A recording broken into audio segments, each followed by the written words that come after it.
After pulling out of Iran's 2015 nuclear deal with world powers, relations between U.S. and Iran has gone downhill.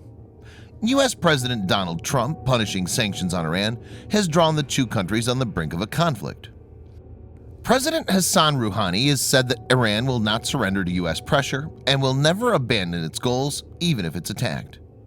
Iran's Armed Forces Chief of Staff, Major General Mohammad Baqeri, pointed to Iranian battle victory in the war with Iraq and has stated that Iran will have a hard, crushing, and obliterating response for any enemy. Mr. Baqeri stated, "The confrontation and face-to-face of the Islamic Republic of Iran and the malicious government of America is the arena for a clash of wills. The war of words between the two rivals has ceased to stop, and with each passing day the tensions are increasing." In this video, Defense Updates analyzes why Russian S300 available to Iran is the weapon US must worry about. Let's get into the details. This video is sponsored by War Thunder, the most comprehensive military vehicle online game for PC, PlayStation 4, and Xbox One, in which you can go to battle on more than 1,200 playable aircraft, tanks, helicopters, and ships from the 1930s to the 1990s. The game has an amazing attention to detail and focuses on a realistic combat experience, which is why knowing your vehicles and skill really makes a difference. It's easy to get into, and all you need to play is nothing more but your mouse and keyboard or controller. Immerse yourself in cross-platform combat with more than 20 million other military vehicle enthusiasts from all over the world. Download and play War Thunder for free using the link in the description below, and also get a free bonus tank or aircraft and 3 days of premium account.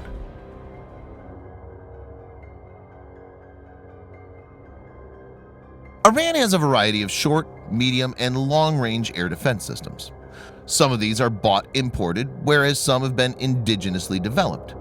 But the most capable system available to Iran is the S300, which is actually considered to be one of the most lethal operational air defense systems in the world. The S300 is a Russian long-range air defense system produced by NPO Almaz. The S300 system was first deployed by the Soviet Union in 1979. Since then, many variants of the system have been produced. The system is designed to protect important areas like military bases and administrative buildings against aerial threats like fighter jets, bomber aircraft, cruise missiles, and drones. Iran is thought to possess 4 batteries each of S300P and S300 PMU-2. The P in S300 refers to mobile variant. PMU-2 means mobile modified and second upgrade. Viewers may note that the S300 PMU-3 is renamed as S400. A full battery of S300 includes 6 launcher vehicles. Each launcher vehicle carries 4 missiles, so a total of 24 missiles in a ready state. As per reports, Iran has placed these batteries in capital Tehran and around some of the nuclear sites. The S300 can be configured with many types of radars depending on threat analysis. Some of these radars are reportedly capable of detecting stealthy aircraft like F-35 or F-22 or B-2 Spirit. One of the very capable ones is the Nebo-M.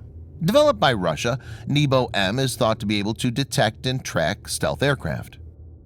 Importantly, most of these radars have electronic countermeasures, like the ability to change the frequency of their signals very rapidly to prevent jamming. The maximum detection range of the main radar against aircraft-sized target is estimated to be 300 kilometers. It can guide up to 12 missiles simultaneously, engaging up to 6 targets at once. S300 also uses multiple types of missile to target different types of threats. For example, 9M82 missile has a range of 100 kilometers with a speed of Mach 7.5, and 48N6E2 missile has a range of 195 kilometers and a speed of Mach 6. The speed of these missiles makes them almost impossible to outrun in a battle space. Also, many of the missiles, like 48N6E2, are not only guided by S300 radars, but also have active radar homing, making them very agile and hard to shrug off even with high-G maneuvers. It's not clear how many of these missiles and of which variant is available to Iran, but it can be said a decent number of these is expected to be in stocks, as Iran has a total of 8 batteries of S300. U.S. war doctrine relies heavily on achieving air superiority, so it's paramount that the S-300 batteries are neutralized.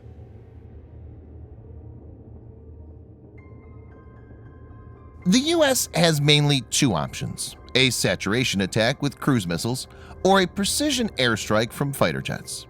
For a saturation attack, U.S. can use Arleigh-Burke-class destroyers or Ticonderoga-class cruisers. Some of these are already in the region. They have the capability to launch long-range Tomahawk land attack cruise missiles. An Arleigh-Burke-class destroyer has 96 VLS vertical launch system cells, whereas Ticonderoga-class cruisers have 122 VLS cells. Each of these cells can accommodate a Tomahawk, so there's enough firepower available for a saturation strike. Real-time satellite intelligence could be used to locate the S-300, and then a barrage of Tomahawks could be launched. Tomahawks are subsonic, and if launched from the Arabian Sea, they'll need an hour to reach the location. Iran has many radar sites and will probably detect these missiles. S-300 variants available to Iran are mobile, and hence they could easily move out. Iran also has many Russian Tor short to medium range air defense systems that can intercept these slow-moving missiles. In an eventuality, S-300 can defend itself from these missiles. The option is safer, as fighter pilots will not be in harm's way, but the probability of success is also lower.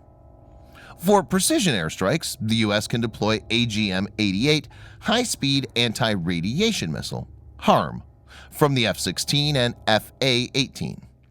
The missile has a range of 150 kilometers or 92 miles and a speed of 1.8 Mach. The aircraft will have to fly at very low altitude to avoid detection.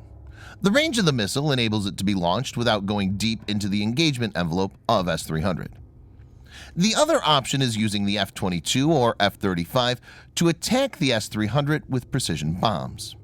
U.S. has in its arsenal a good variety of these, which include JDAM, Joint Direct Attack Munition, bombs, or GBU-39 small diameter bombs. These options have a much higher probability of success, but also have higher risks associated with it.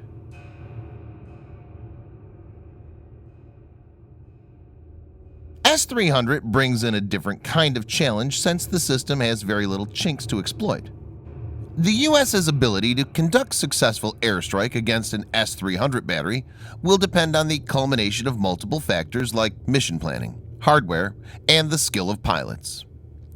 Keeping the lethality of S-300 in consideration, the U.S. will have to give special attention and use a very precise game plan to take out the system. S-300, like all other air defenses, is not invulnerable, but the U.S. will have to be ready to accept losses on its side when engaging it. Thanks for watching. Subscribe for more videos like this. Hit the like button if you find the video interesting, and kindly provide your feedback in the comment section. This will help us improve.